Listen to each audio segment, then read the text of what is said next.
Now, recording, and we'll start the show. Far away. The broadcast is now starting. All attendees are in listen-only mode. Good evening, everybody. It's Bronwyn Reid here. I'm helping Dallas out tonight. Welcome to the webinar, 5 Principles of a Perfect Online Profile. This is number 1 in a series of 6 webinars that Dallas has put together for us. I'm personally very much looking forward to them because I was born prior to 1985, so I'm classified as not a digital native, and I suspect there's a few others on the call who are in the same boat.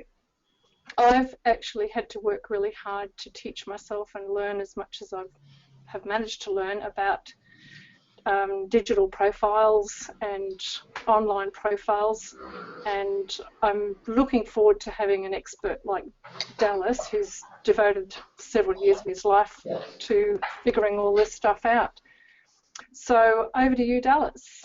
Hey, thank you very much, Bronwyn. And look, I really appreciate everyone coming along tonight. I'm looking forward to sharing some great info.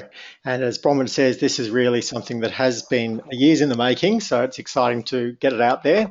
Really important to get our ideas out in public and publish them. So looking forward to sharing it with you tonight. So as Bronwyn said, I'm Dallas from Influential, the digital agency for professionals.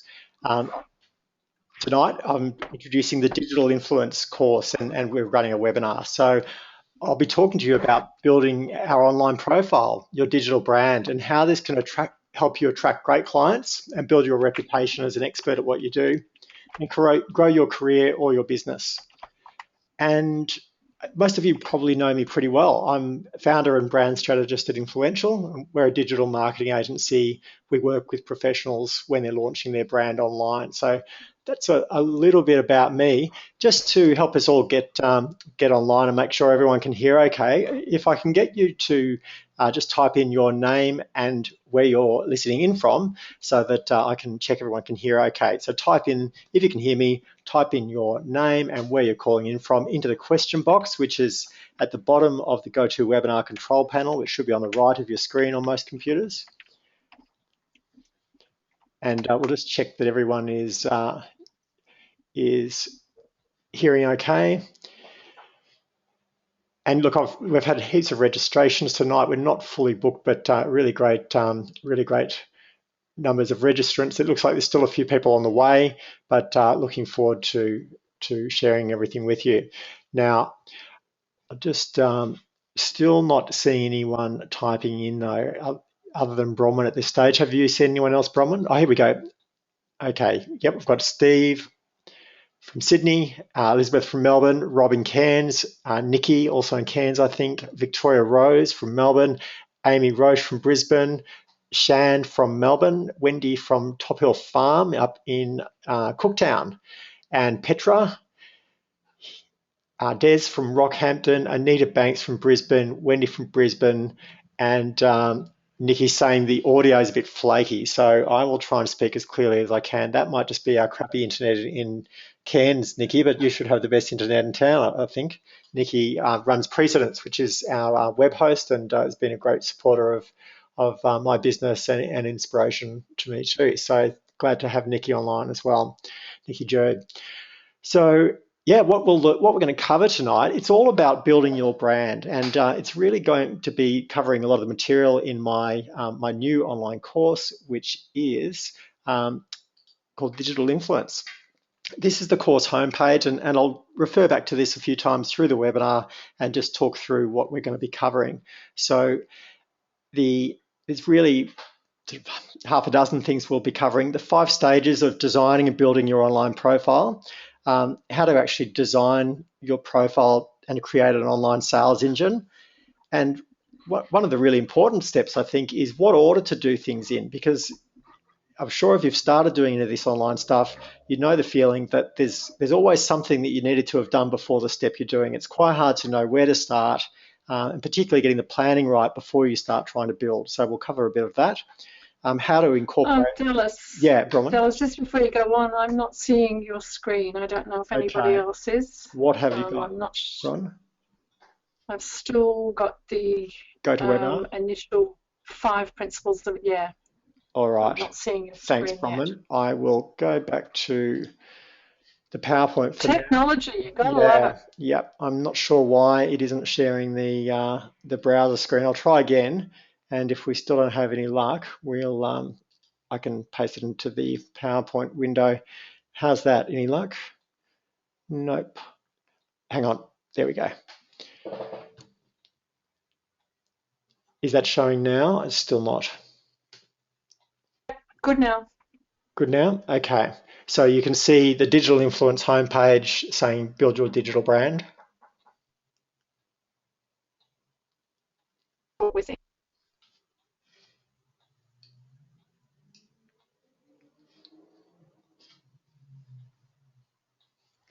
Does that look okay, Bron? Can everyone see that screen okay? Just type in yes, I can see it if you can see the screen into the question box. I can see it fine, Great, Dallas. great. All right. So yeah, sorry, as I changed between the screens, it stopped showing the screen. So we'll be going through the different sort of modules of this online course during the webinar tonight, just as an overview. And then in the course has 5 components, and over the next 5 sessions, I'll go through each module in turn. Now, this won't be a sales call. This is not a get you on the webinar and sell it to you at the end. The course isn't released yet, and I'll be launching it as we go through those webinars. So there will be a chance to buy if anyone wants to down the track. But just tonight, relax and enjoy and learn. You might want to take a few notes, but there will be a lot more detail in the other webinars. So a bit of housekeeping as well. If we can turn off any mobile phones or any browser tabs you've got open so you don't have Facebook or Skype pinging you all night, makes a big difference to how well you absorb what's in the webinar.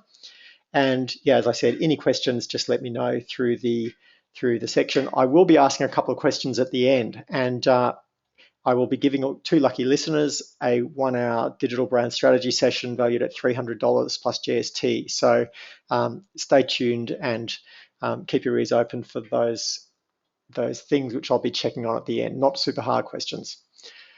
So most of you probably know me from either online networking or real world networking, or through the Key Person of Influence group. We've got a fairly large contingent from KPI here, around over half the people online and who registered.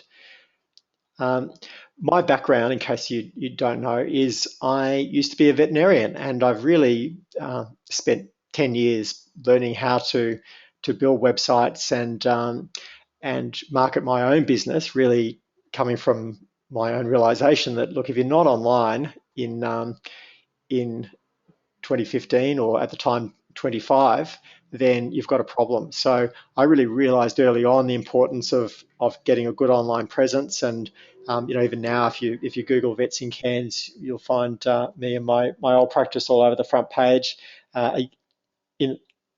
In the last 4 or 5 years, I've been building websites and marketing for other businesses, especially professionals. And a year ago, I sold my practice, and now just do the occasional bit of locoming, but basically work full time on digital branding and marketing for other businesses. So we'll be going through the 5 steps to building your online profile. And as I said, my background here I am looking a lot younger with my now passed on dog, but we had a big clinic, 20 staff and 3 clinics, and it was a very busy practice. I put a lot of time and effort into online marketing, and really got to the point where I was getting to be a full-time job. And I realized, look, I've got to choose one way or the other. But it goes to show that this is something you can achieve yourself, but unless you know what you're doing, it can become all-consuming and distract you from doing the real work in your business. So getting that balance right is really important, and I'll address that issue of how much should you do yourself and how much shouldn't you do, because I think it's critical that the owner is active in the process, but at the same time, you don't want to be doing things that you'd be better outsourcing, and you'd rather focus your attention on what you're great at. So that's something we're covering in quite a bit of detail. So for my clients, the problem is unless they're online, they're not relevant to their customers because everyone is now turning straight to their mobile phone or Google when they've got a problem. And we all kind of know this as Dr. Google. When you've got a bit of a sore knee or a funny cough or a few aches and pains, you hit Google, and it's the same with people and their pets, and I'm sure it's the same in your business. People come in and they've already figured out what's going on before they even talk to you. Now, obviously, we can improve our online presence, but for most businesses, that's hard to do because you just don't have the staff and you don't have the trained staff to do that, and they're better doing other things. So that's really what motivated me to start an agency specialising in working with these, medium-sized practices that need extra sort of outside assistance in getting their online presence sorted. So the online world evokes different reactions in different people. Some people think it's all super exciting and they just can't wait for the new social media platform. But I'm sure there's many of us in the audience here and also people in your office who the reaction is actually more like terror or denial. Like they hate it or think it's terrible, or they're overwhelmed by it. Or on the other hand, they'd think, oh, look, that Facebook thing, that's going to go away. No, that's definitely a fad. And I know when I first got into online marketing 10 years ago and then social media, say Facebook over the next few years, it did seem like it might be a flash in the pan, but it was obviously the start of something bigger. And yeah, while individual sites might move on, the online world isn't going away. So we really need to get up to speed with it. So release the death grip, and we'll see what we can do with getting you comfortable with being in the online world. Generally, most of my clients, and I think you'll be the same, have the goals of attracting more clients, building their brand as an expert at what they do, and growing their business or their career so that they attract more opportunities. That's generally the outcomes that we're trying to achieve with this program. So it's not really geared toward a kind of make money online model or something.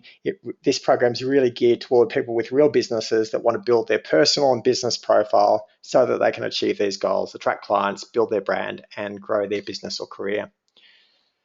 Now, when we want to attract clients online, there's sort of three aspects we need to consider.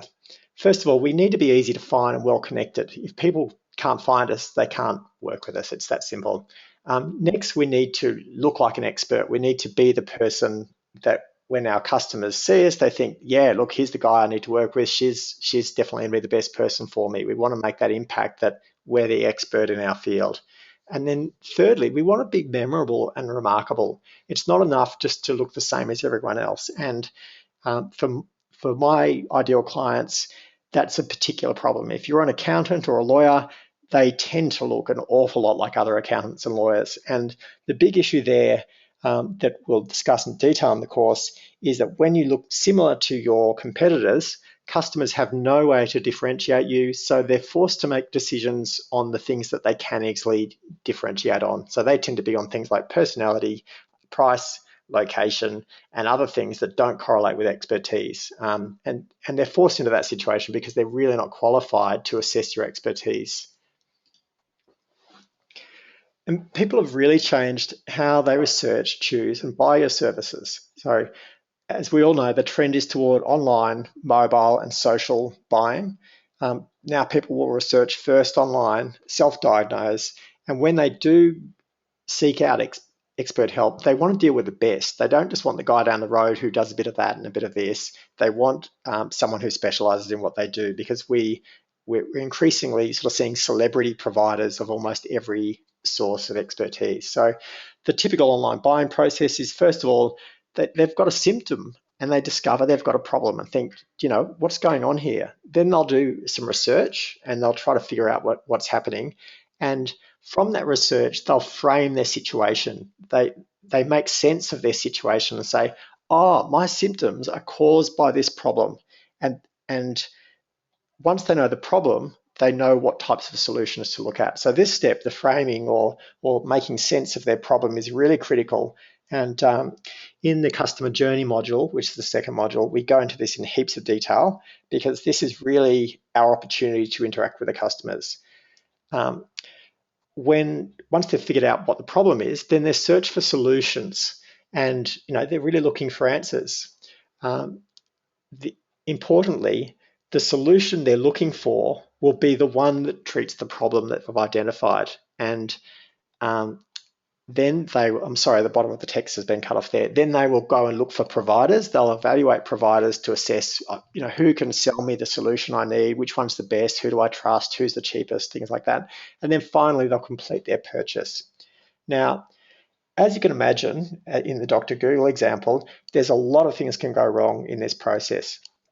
Firstly, most customers are not particularly good observers of their situation. They'll miss a lot of the important symptoms, so they don't gather all the information to start with. Then when they research, they don't know the important things to search for, so their search process is going to be poor. Then when they're making sense of their situation, they're relying on online sources, and the people they tend to trust the most are people just like them, who on the whole are going to be similarly unqualified to provide any real guidance on this issue. So it's the blind leading the blind. And that search process really determines what product they're buying.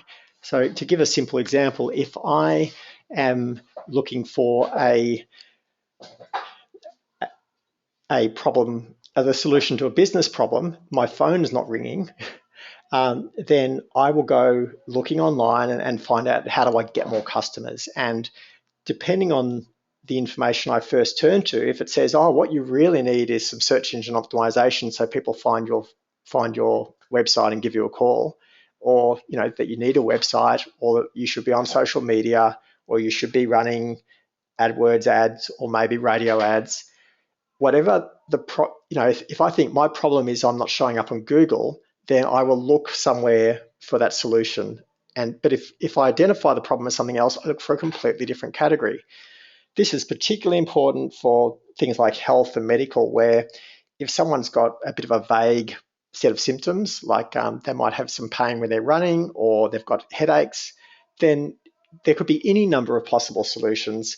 And the person who explains their symptoms in a convincing way sort of wins the opportunity to pitch for the business first. If they think, oh, my problem is that I'm not drinking enough water, then they'll look for very different solutions to if they think my problem is I've got a brain tumor. So anyone in the audience who is a professional will recognize what an issue this is, because there is a process to finding out what's wrong with you when you've got severe headaches.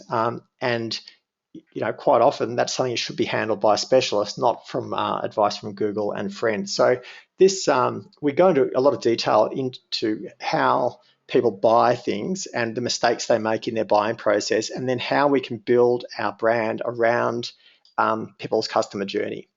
But one of the key things which this course is founded on is that people really need to know, like, and trust you before they're prepared to try you and then buy your services. So, and to do that, we really need to be found online. So I'll just skip through.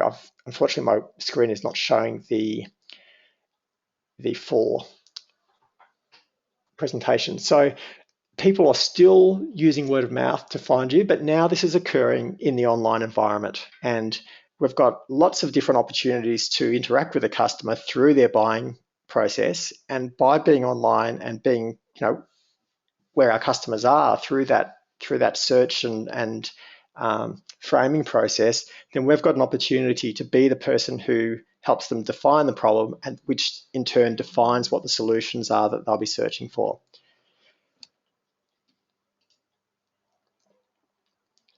So one of the other big changes that's occurred with moving to the online world is that the opportunities for new business are now global, and that really means the stakes are up in terms of how much effort it's worth putting into your online presence. It's not always going to be about attracting local customers, and it's important to realize that your customers also have a global smorgasbord of providers, whereas previously they might have just always gone to the person down the road.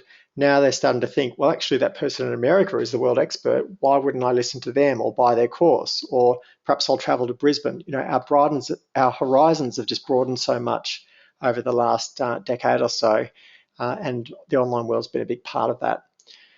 So with this with this program, I'll be covering these 5 steps or 5 principles to a perfect online presence. And they really come down to looking at this know, like, trust, try, buy process from different perspectives. And the reason I base it on those steps, and they're really self-evident in a way, is that they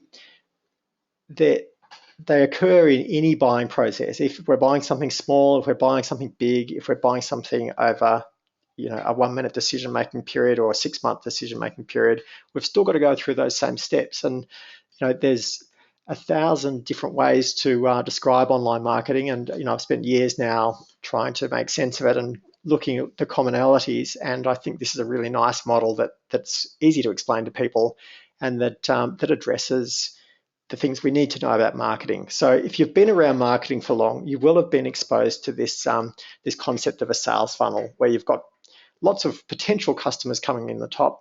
At first, they're people we suspect might be good customers, so they're called suspects. And then as they move down our funnel, as they get more and more connected with us and close to buying, then they become prospects and leads, and then sales opportunities, and then ultimately customers. Now, this is sort of an industrial model of selling stuff. And one of the problems in using this kind of language in a high value, high trust sales process, which is the case in professional services, or if you're trying to sell any product worth a few $1,000s, is that starting a relationship calling someone a suspect is probably not a great idea. So this is an industrial sales process, but the important thing about it is it lets us scale our business and transactions. And the output of this, the little red ball here, is revenue. Now, in a social sales process, the steps are pretty much the same, but we need to focus much more on the experience of the customer rather than on our internal processes. Ultimately, we need to build our internal processes, but they need to match the steps the customer is going through. So this step is based on the customer journey. And as I said, module 2 is on the customer journey. The webinar after the next one will be all about the customer journey and how we can use that to guide our sales process. A social sales process is based on the customer journey, and it lets us scale personal connection. So it's not just about getting the sale, it's about building a relationship. The sale is a benefit, but there are other benefits, including increased brand value and relationships with our customers. And today people are expecting a relationship with their providers. They don't necessarily want low value relationships. They will for commodities, but we don't want to be selling commodities because there's no money in them. So we want high value, high trust relationships. So the first stage in the social sales process is that they need to know us. They need to become aware of us. And the place where this is generally going to occur is search. So at first, people are really going to be, the reason they'll be looking for our services or even receptive to seeing our services in an advertisement or mentioned at a party or anything is that they're looking for something. And a lot of the time, they really won't know what they're looking for. A typical example is a business owner who wants to improve their business, and they think there's probably something out there that can help them. Maybe it's business coaching, maybe it's new software. They're not sure, but they might be reading business magazines or part of a business mastermind group or going on business forums. And effectively they're searching for something. So they're receptive to buying, but not straight away. They don't even think they're ready to buy. But they're kind of scouting out for something. So they're searching. A lot of the time they will be proactively searching and actually going on Google. But at this stage, the way in which they're going to interact with us, if they find us on search, then they'll discover our online profile, and that will be their first impression of us. The next stage is the like phase, and this has its obvious natural meaning that they like us, but it's a lot more than that. It's really about alignment between our business and priorities and values and theirs. Increasingly, people don't want to just do business with anyone who can provide a good or service. They want someone who has the same concerns as they do, who speaks their language, who understands them, whose business is designed to support them as a customer. So liking is about more than just this immediate, superficial personal liking, though that's still very important. It's also about us being, a likable authority in our industry.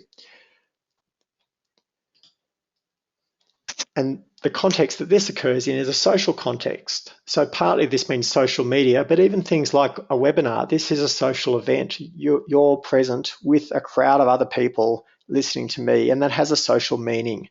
So there's a large part of this course is really about social dynamics and how we need to attend to those when we're setting up our marketing and setting up our brand, so that we're positioning ourselves in the right place in this social context. So this is all about alignment, and the aspect of the way we kind of know we've got this right is that our marketing feels personal rather than being sort of corporate or anonymous. So I'll with this context, contrast, and concrete, I'll cover this in a lot more detail in the course, but it's just a really useful way to look at the different aspects of how your brand interacts with your customer. So the way our brains work when we're first encountering new information is that we want it to be relevant and meaningful. It needs to have good context for us. It needs to be clear and distinct and easy to understand. That means a high contrast, so it's black or white, not shades of grey. And it needs to be concrete, real, solid, and trustworthy. So they're just different aspects that I use to sort of highlight different aspects of this know, like, trust thing. And it's a theme I'll be returning to throughout the course. It's particularly important for brand development because your brand needs to be relevant and meaningful to your customer. It needs to be have high contrast from other brands, so it's clearly differentiated, and it needs to be solid and trustworthy and appear like it's a safe, proven choice. So they're three really important aspects of branding that we get into in the first module.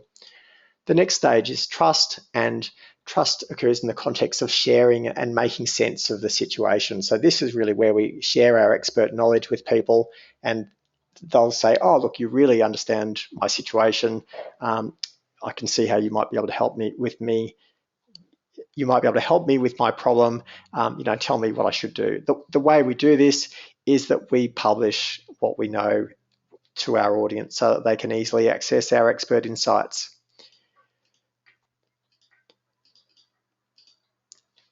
Now, with a high value sale, like an expensive product or a service, then we rarely buy them off the shelf. And even if we do, we want to pick them up and handle them, or have a test drive, or have an initial consultation. So, you can imagine if you're buying a new car, you want to take it for a drive first and see how it feels. If you're going to see a medical specialist to have your brain tumor operated on, you'd like to meet the guy before he cuts into your head. A great example is if someone goes into an Apple store and picks up an iPhone, their chance of buying it goes up enormously. Once we've picked it up, to actually give it back is hard, it's painful. So this try phase of getting to handle things, getting to experience them, see how they fit, will they work for us, this is really important for people in attaching to our products and services, and then moving on to the next phase. So this context is all about shopping. People love to shop, even though they don't like being sold to. So by creating this try phase where people get to shop for our things, and in the Key Person of Influence program, you'll recognize this as a P for P. It's a product for prospects that lets people buy something small, get to know your services, and then hopefully go on to buy your full and remarkable product. But this is one of the key things we want them to do here, is to take action. The try phase lets them buy from us with very low barriers to entry, and take action and purchase these smaller products, which sets them up to the next phase, which is to buy our high value products. And here we're offering the full solution to the problem that we've defined through our marketing process.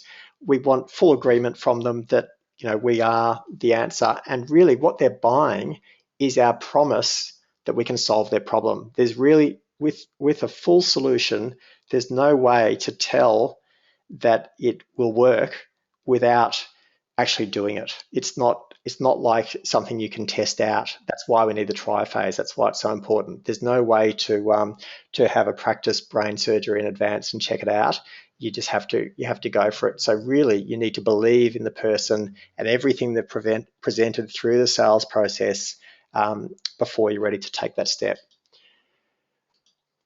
And the result of this process, in contrast to the other one, is that it produces revenue but also improves relationships. So that's why it's a social sales process. It's all about relationships. So this is excerpted from the second module, and one of the reasons I go into it is that the whole course is really built around these same 5 steps, because we need to understand our customers' process, then we need to design our brand to support those steps, and then we need to actually design our sales process to offer steps along that path and sort of create a story and an experience for them to go through.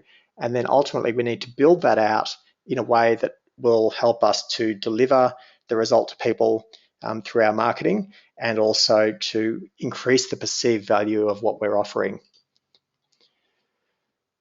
So I won't go into this detail here. One of the key things, though, is that design matters. Professional assistance really matters here. So I always have a bit of a giggle at this. If it's really easy to look at what someone like a designer does, or a lawyer, or any other profession, and think, oh, look, all they're doing for me is X, Y, Z. I could do that if I got the software. But there's always so much extra expertise that a professional brings to the table. Years of experience and understanding how things fit together beyond actually what they're doing. So that's one of the reasons I've dropped that in there. So there's a fair bit of detail there, which I'll cover in more detail in the rest of the program. So what I want to do now is just go to the website and walk quickly through the module as they appear. So can everyone see that new screen there now? Bronwyn, can you just confirm to me that looks okay? So I'm now on the course page for digital influence. And I'll just walk through the different stages of the module. So Bronwyn says it all looks good. So we're going to, the goal here is to build your online brand, to build your online profile so that you look great online, but also it's actually working actively to bring you new business. And this is sort of the course homepage. It's not live yet. When it's live, I will ensure you guys all get early access. As I said, there is a considerable free component to this course. There's a lot. The first module will all be free, and some of the other lessons will also be free. Things like how to claim your online identity, how to get a domain name, making decisions about business names and domain names and trademarks and things.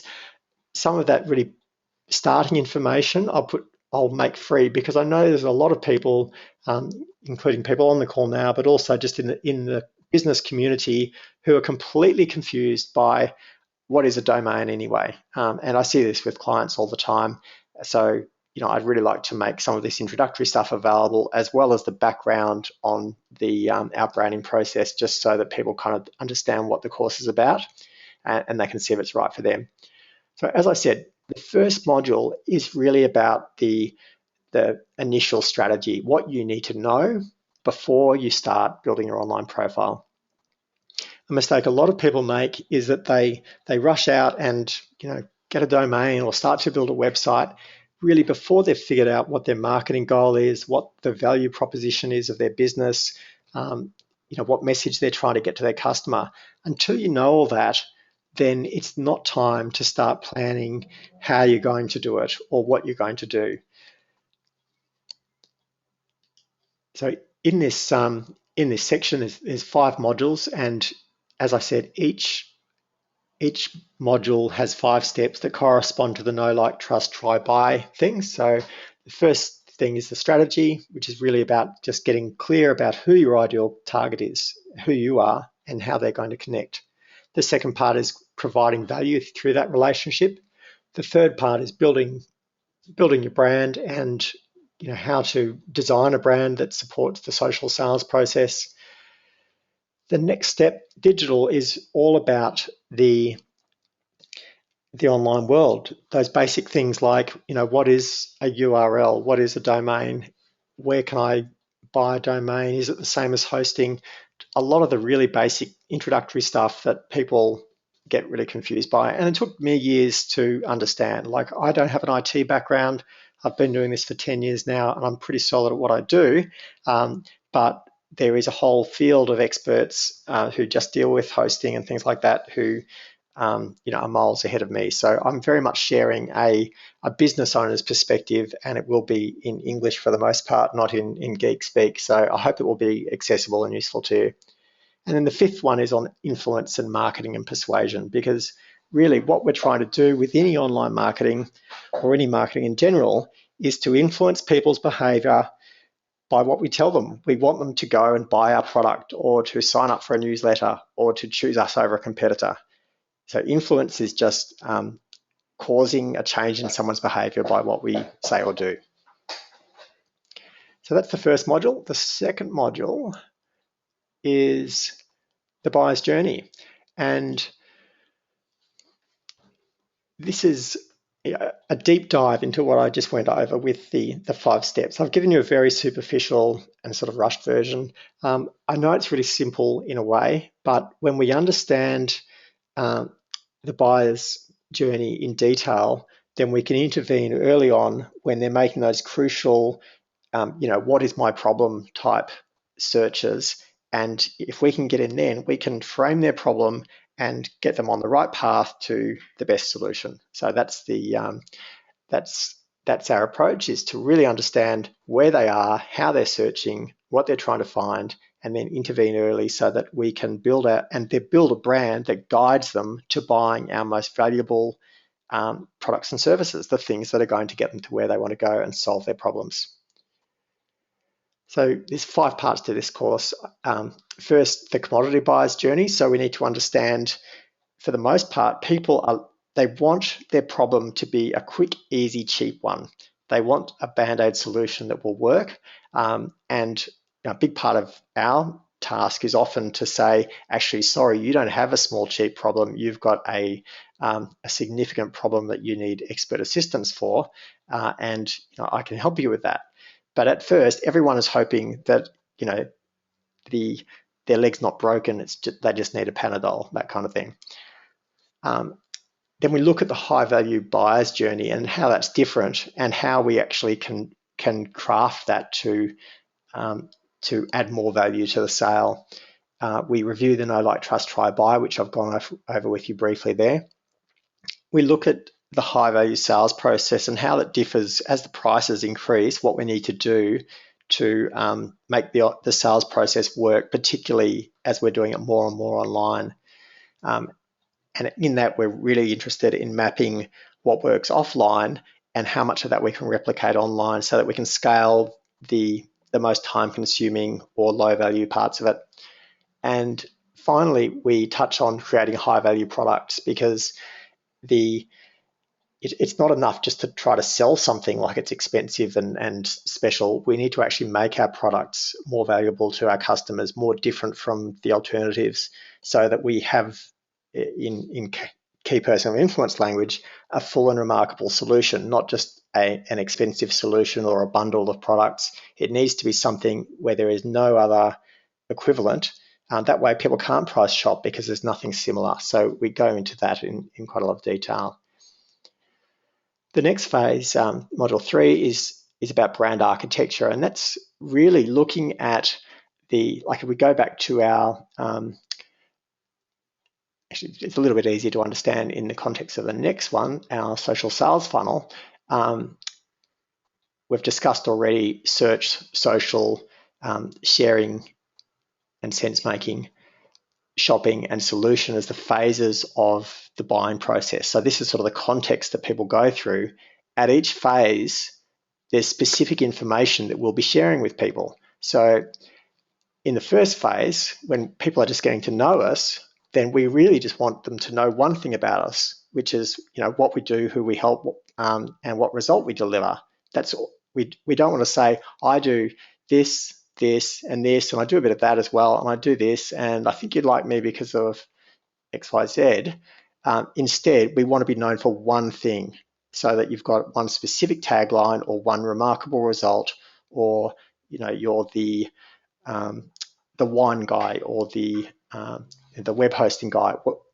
To have one claim to fame is really valuable. And so at first, we just want to be known for one thing. As we move on to the next stage where we're trying to build social liking, then the easiest way to do that is through connecting on shared values or connecting to the client's problem. And the way in the model I'll share with you, then we can identify 3 dominant values or themes or priorities in our business that we can use in our marketing, and focus on those in this social phase, so that each phase of the buying process we know what information to share. And very briefly, the next step is we'll be sharing our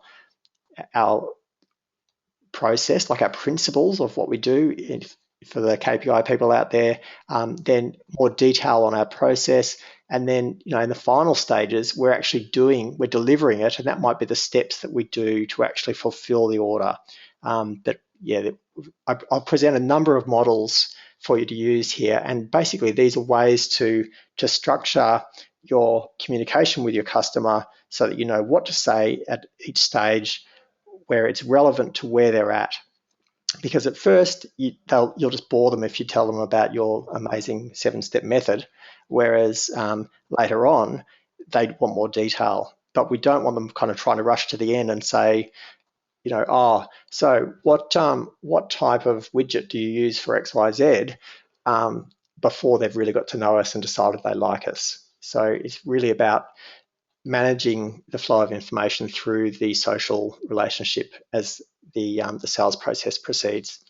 So I've already covered this, the search, social, sharing, and shopping. Within each of these modules, it's most obvious up here. Then these expand out, and there's multiple lessons, and the content's largely video and text, and also some downloads and templates. So these expand out to show the different steps in each thing. This is running on some learning management system software, and basically you need to go through each step before you get to the next one. Pop that down again, and then the final step is we finally get to build our online profile. Now, I know it's probably sounds very frustrating having to wait till the end to start to actually build anything. What we'll do is actually go through the initial introductory stuff, and then we'll start building our online profile fairly early, but then we'll gradually unfold. So by the end of our profile stuff, we'll have done all the other stuff first, but we won't sort of try and cram all the building into the last couple of weeks of the course. The course is 12 weeks, by the way.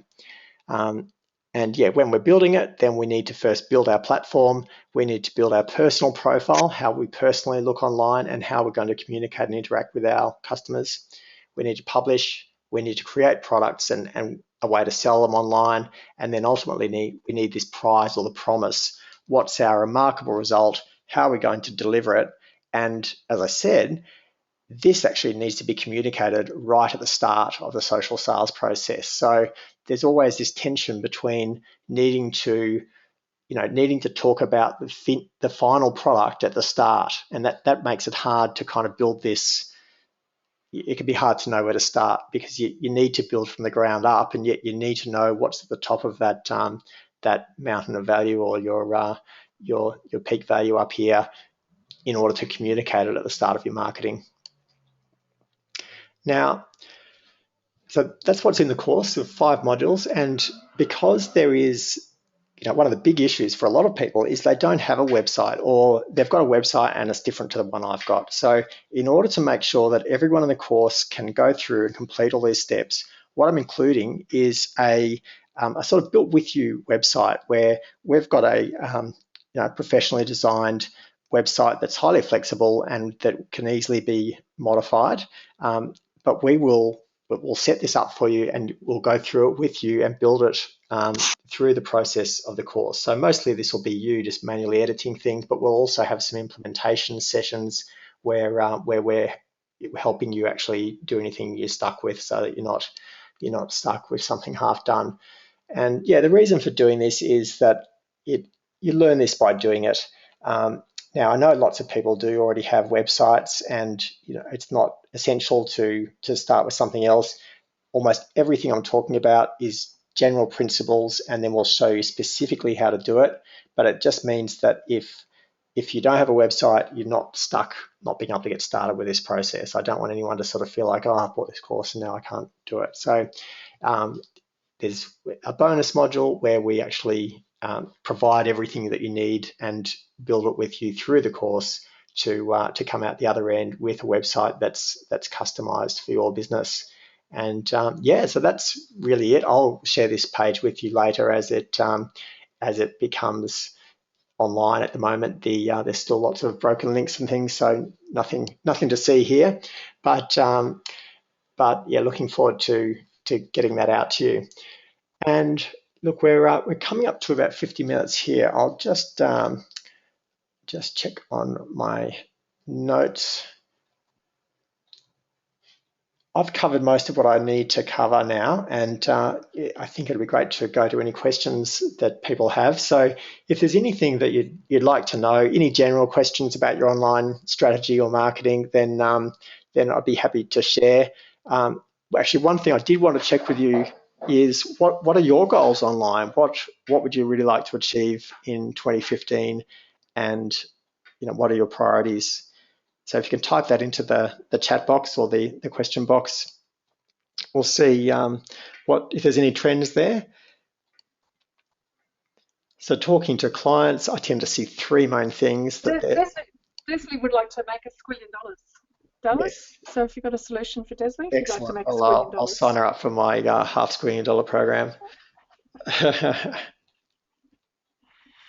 One question I have, Dallas, it's something that I've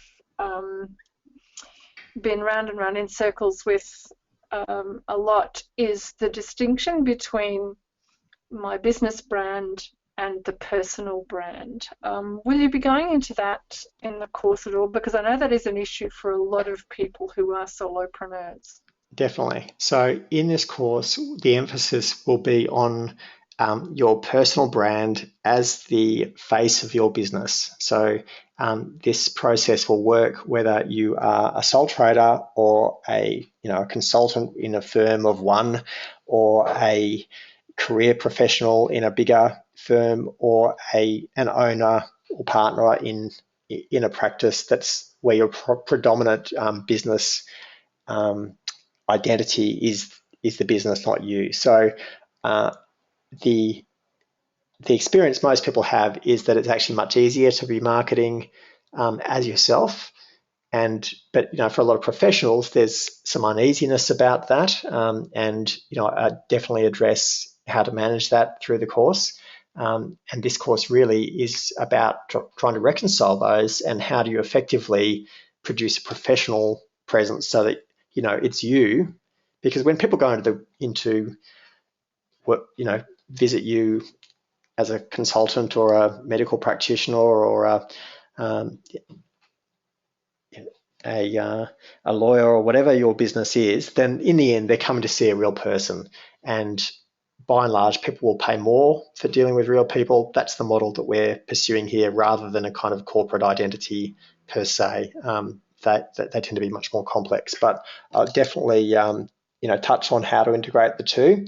And yeah, I'm sure people will have questions about that, what they should prioritize, and happy to answer those during the course as well, and during future webinars. So to be clear, this is a paid course, but I will be holding this initial webinar and the 5 overview webinars of the modules. They'll all be free. You're all enrolled already, and welcome to come back and ask questions on that now or later on as the course progresses.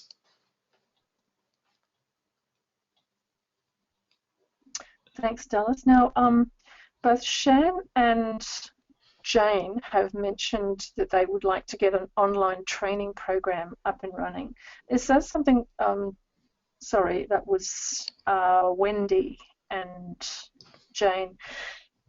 Is online training something that you'd be touching on or is in the course, or is that that's sort of like a next logical step thing? It is a bit of a next step because it does start getting quite fiddly. So I've spent the last probably 2 months, deep diving into some of the different training programs and setting that up with CRM so that we can, create a really tailored customer experience. I mean, part of my whole brand, my brand value proposition is that your brand should be a complete experience online, so that when you have an experience of the brand, it should be of the brand, not of GoToWebinar or something else. So it's all about, my approach is all about trying to tailor it as much as possible to being a direct interaction with your business. Now, when we set up an online learning program, you can do that on your website and achieve that outcome. And it is very fiddly, and like I will be talking to Wendy Seabrook more about that. So I'll cover that with you personally, Wendy. And I'm certainly happy to share what I've gone through. It's taken a very long time to get this platform right, and I've learned heaps. So I'm happy to cover that in another webinar. It would probably belong in the 5th step, which is really how you kind of package your full and remarkable product to create a scalable product rather than a service. And that's something we probably all want to achieve. So I'll touch on that, but there's lots of different solutions, and it's a bit hard to provide a step-by-step guide. Whereas what we'll be doing, for example, in the sales funnel thing, is setting up a sales funnel, with your stuff, with MailChimp and the website that will work. And you'll see step by step how to do everything. I just don't think I can deliver that for the online course component, because everyone's online course is going to be so different. Thanks, Dallas. I've got a few more questions here, so we might have to answer them fairly quickly, given we're coming up to our time limit. Des has asked how much the course is going to be. Have you set that yet, or is that? Yeah, it's going to be $2,000, Des. Okay. Also, Shan has asked, do you have any suggestions on how to manage all of your social media without having to manage them all individually? Maybe an app or program. Yeah, so I'm sure you've got some suggestions there. There's quite a lot of apps for that. Personally, I manage them all individually. So I've used Hootsuite and MarketMe Suite and TweetDeck and quite a few of the other multi-platforms. And I also use Infusionsoft, which has some capacity for social coordination. But I'm a big believer in sort of getting down and dirty on social networks, and really, like, it's all about context. And different social networks are like different social environments. So Facebook might be like a family barbecue, Twitter might be like a noisy cocktail lounge, and LinkedIn might be like a business networking group. Most people who want to kind of manage all their social networks from one place run the risk of being the guy who turns up at the networking event or the family barbecue trying to sell Amway or handing out business cards and alienating everyone, not getting any sales, and eventually deciding, oh look, this doesn't work. From my experience, you really need to get in there, be in context, participate in the conversations, and while automation is a great thing and very good for scheduling, so when I've got a product launch, as I've been doing recently, then I'll advance schedule things, and I use Hootsuite for that. So that seems to be the most popular platform. It has excellent analytics as well, which is very useful. So that's sort of the short answer to that question. But the long answer is, be sure you really need to. And unless you're actually already very proficient on social media, you're probably doing more harm than good trying to automate before you've actually kind of spent a couple of years doing a very hands-on version. Okay, that wasn't a short answer, Dallas. No. Elizabeth asked, could you give an assessment on your website of the different digital platforms so we can try what's out there? I think that's an excellent suggestion, Elizabeth, because when you're new to this stuff, it's incredibly confusing. So maybe that's something you could look at for your website. Terrific. And do you mean different social media sites or different ways to build a website? What specifically do you mean, Elizabeth?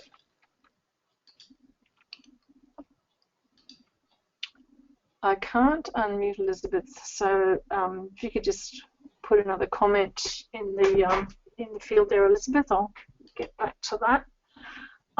Petra says one of her goals is to build a customer database through social platforms.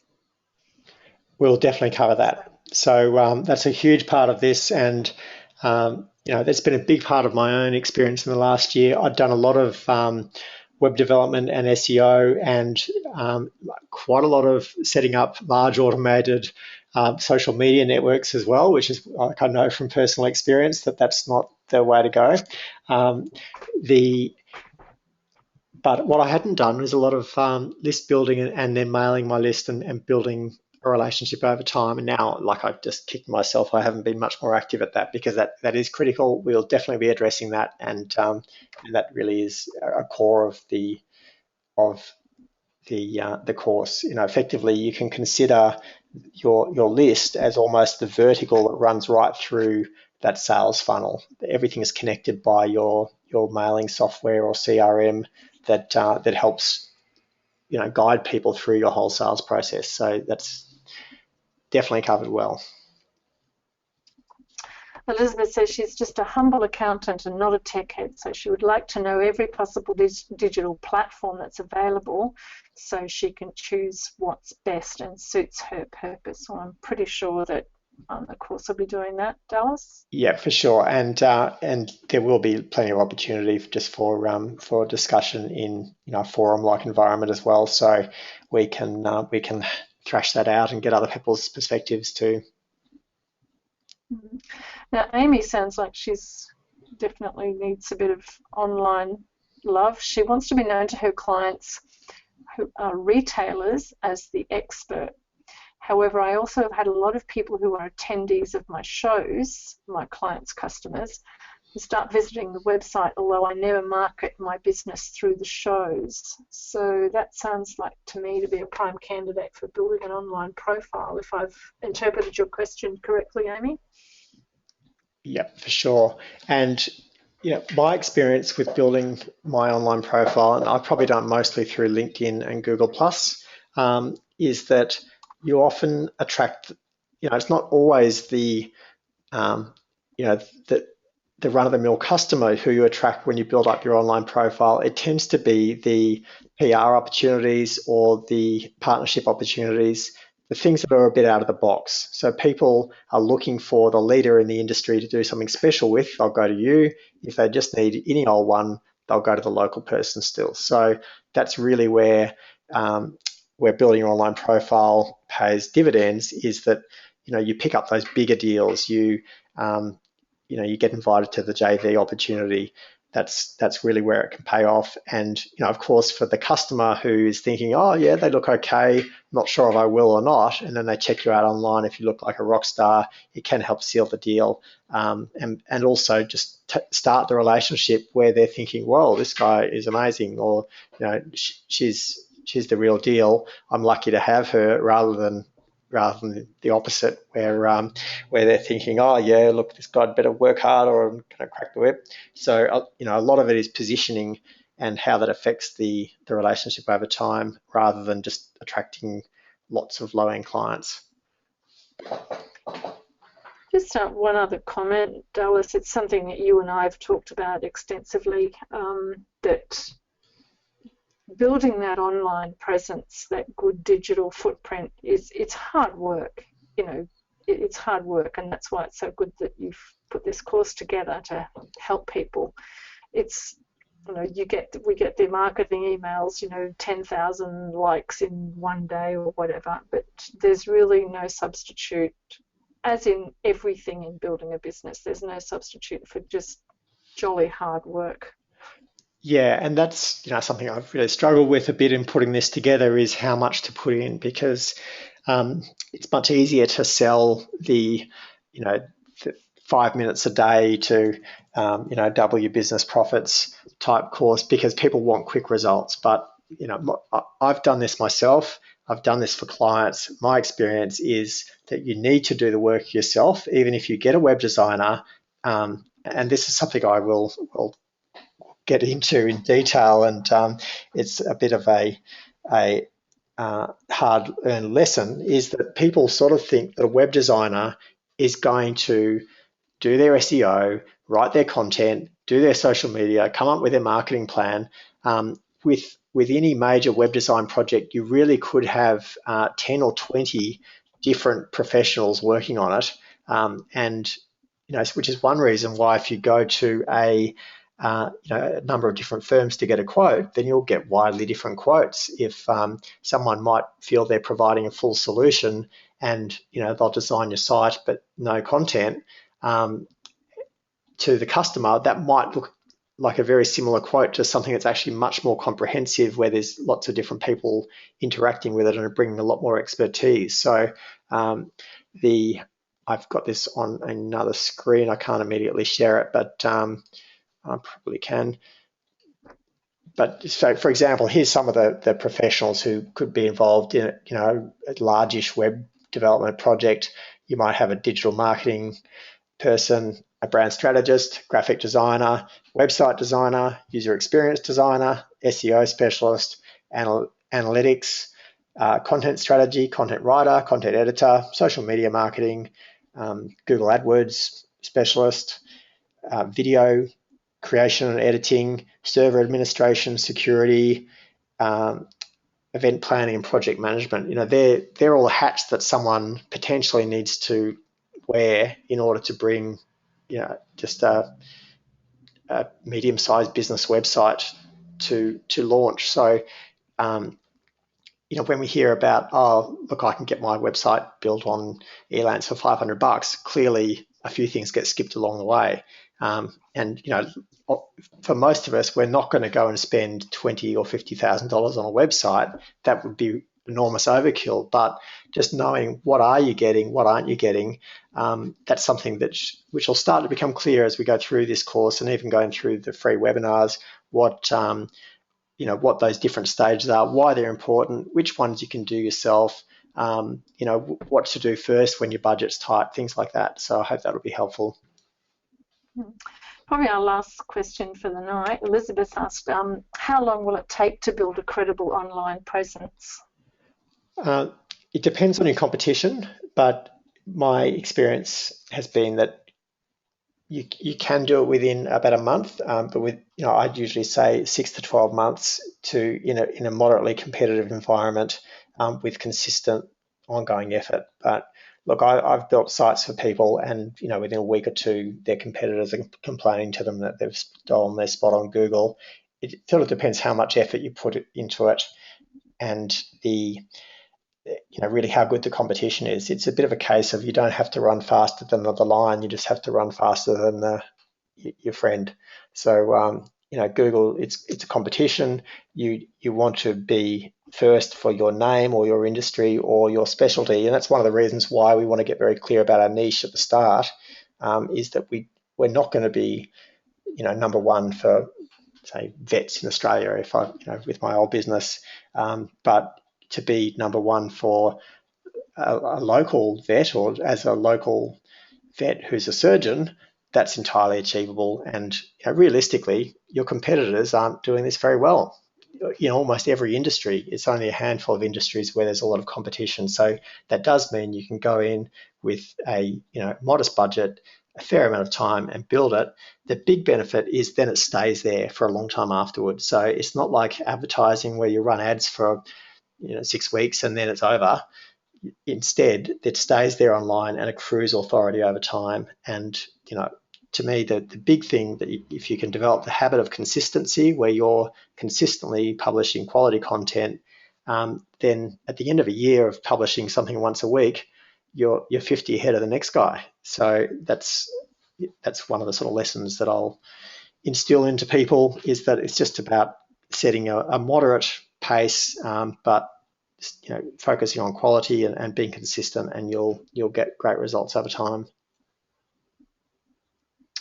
I agree, Dallas, thank you. And Desley actually said, agree, Dallas, your value is the fact that you aren't promising quick fixes. And I would certainly endorse that because it's there's no magic wand to this. Well, there's no more questions. We'll draw it to a close. We've gone a little bit over time, and thanks everybody for coming out tonight. And I look forward to seeing you all back again for webinar number 2. Just remind us when that is, please, Dallas. It is on Thursday at 7 p.m. So it will shift around a little bit between Tuesdays and Thursdays. It will be, I think, this Thursday, then next Thursday, and then I think it goes to Tuesday because there's a KPI thing on one of the Thursdays. But you will receive ongoing notifications from GoToWebinar.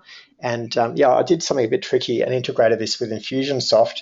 And apparently Infusionsoft registers all time by Central Arizona time. So if anyone gets a notification saying the webinar's on at 5 a.m., I promise you I will not be up at 5 a.m. There is no risk of that. It's definitely 7. So just ignore any mentions of early morning. I'll be asleep. Okay. Terrific. Thanks, Thank you very everybody. much. And have a great evening. Great. Lovely. Bye-bye.